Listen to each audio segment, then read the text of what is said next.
Hello, ladies and gentlemen. How's it going? My name is Matthew Mancha, and I'm here to talk about my project called Social Impacts of CrossFit Gyms. Just letting you know, I'm not affiliated with CrossFit Company, the brand, nothing. Not at all. At all.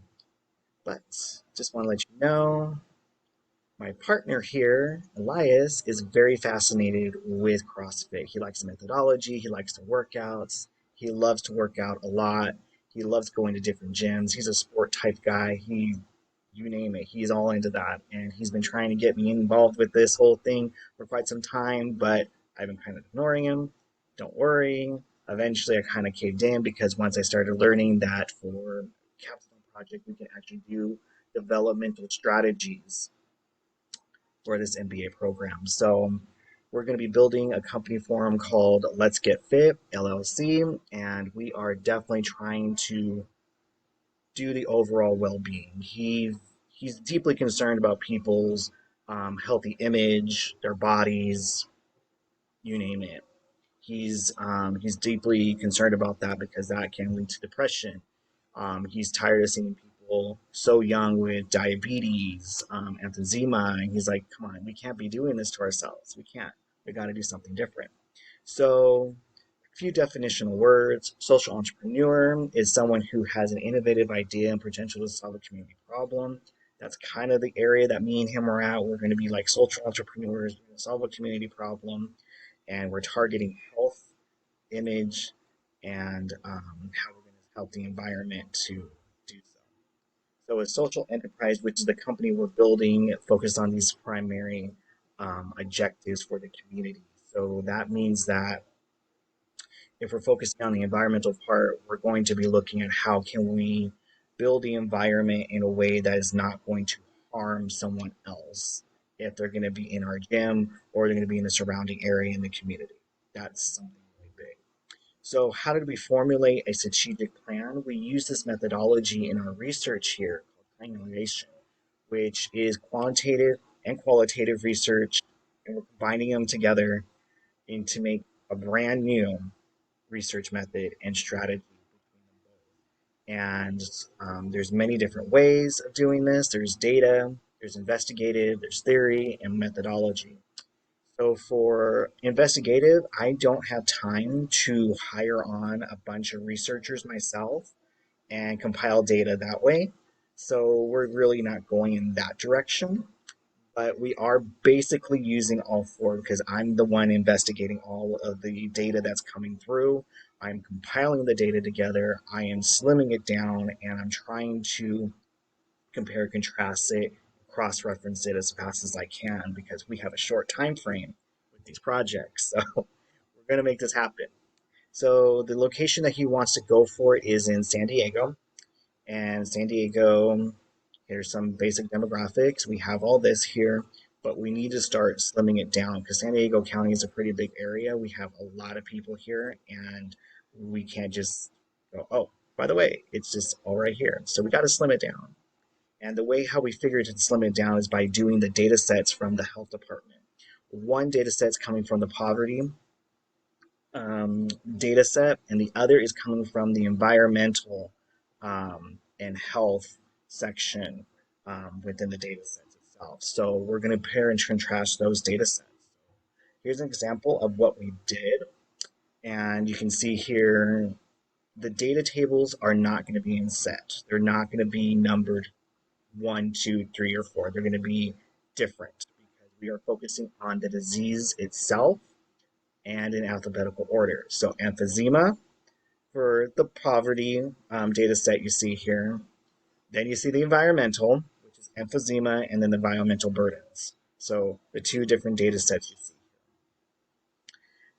And then we have cancer, cancer for the tract, depression.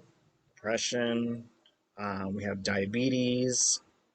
We have heart disease. Trust me, heart disease is a big one for a lot of people. So, and the way how we did the data set, so this is how we basically compile the data together. Pretty much what we're looking for is we focused on location and how often that location pops up from one data set to the other. And if certain data sets don't have any matching cities, we discard the disease, we discard that data because it needs to be matching up in some shape and form.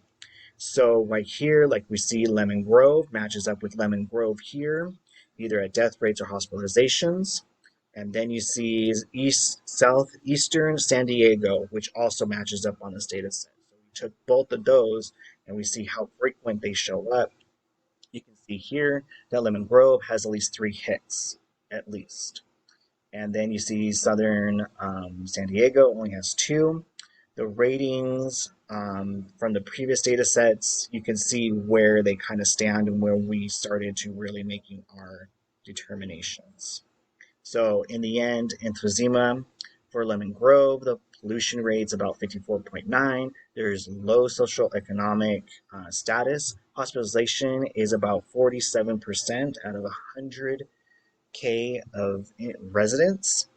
And the ED charges is about 245 per ton. I'm like, oh wow, that's a lot of people being discharged. Diabetes in eastern southern San Diego has the highest pollution rate and lowest social economic status. So those are people who are like in poverty or near poverty, if you want to know. And then here, when you start to see heart disease and stroke, the common city out of the data set that we came out with is National City. It may have a little bit of a lower pollution, but it's still affecting the population with the lowest social economic status, which means these people are impoverished. They're very poor people, and that's not really good. I mean, hospitalization death rate is almost over 200% out of 100 residents. That's like a guarantee people are just going to go in there and they're going to die. Like, that's not good. So, social problems. We found them and we found the location of where we could be doing this now. Now, looking at this data in the map, um, looking at if there's any CrossFit gyms in the area. So far, there is one, and it's way far down out of nowhere. But if you look at National City itself, you can see there's none. There is no gym there. Um, that's really kind of sad. There's no CrossFit gym there, but it leads up to another question. Are there gyms there at all? The answer is yes. There's actually 20 rival different gyms like Planet Fitness, MI45. You're going to see Crunch. You're going to see all of these other gyms there, but they still have the highest rates of stroke and heart disease. That's still deeply concerning because that means these gyms that are here aren't socially being effective. That's not a good sign either. So we have to look further into the industry itself. So the way how we do that is doing kind of environmental scanning, which is a pencil analysis. Now, a pencil analysis focuses on the political, which is involving the groups and governments that are involved overall in this whole entire industry. Economics, we're looking at the economic factors. So is there research and development? Is there equipment? Is there brand new equipment? Is there a new way to detect diabetes before someone has diabetes? I mean, we're looking into those things. Other social factors too, like cultural differences. Is it someone from a ethnic group that's Mexican, or is it an ethnic group that is Italian, or a black community? I mean, these are different types of things. Like, is it male and female? Is it something else? Technology. How is technology being incorporated in this industry? How do we know this?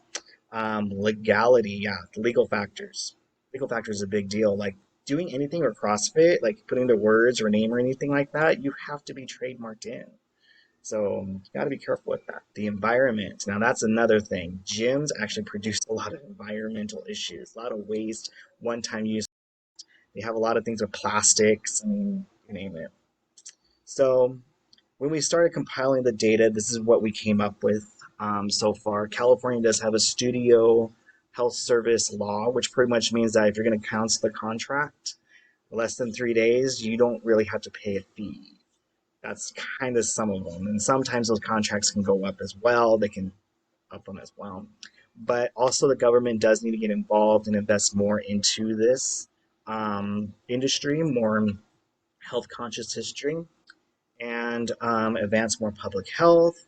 As you can see more into what's going on. Awesome. So the other step we have to do is called a SWOT analysis. And this takes a more inside depth of the industry itself and how we're going to proceed further with our strategy and marketing. So with this here, you can see what we compiled. We have good opportunities for adapting to health different trends, like people doing a paleo diet. That's a good trend. People starting to do lemon and water when they do their workouts. You can see some of the weaknesses is that some of the equipment's not been improved over time, like it should be improving, but it's not. It's actually getting pretty kind of bad. But some of the threats that do happen when it comes to the fitness industry is the fluctuation in seasonal stuff. So climate change once again can wreck it. But in the end, out of all things, we can definitely come up with a sustainable strategy. Sustainable strategy I'm thinking of is not just building an infrastructure, kind of like this platinum level gym here, stadium here, but also the simple fact that we figured out a lot of information in a short amount of time and we're going to build it. And if you build it, they will come. Thank you.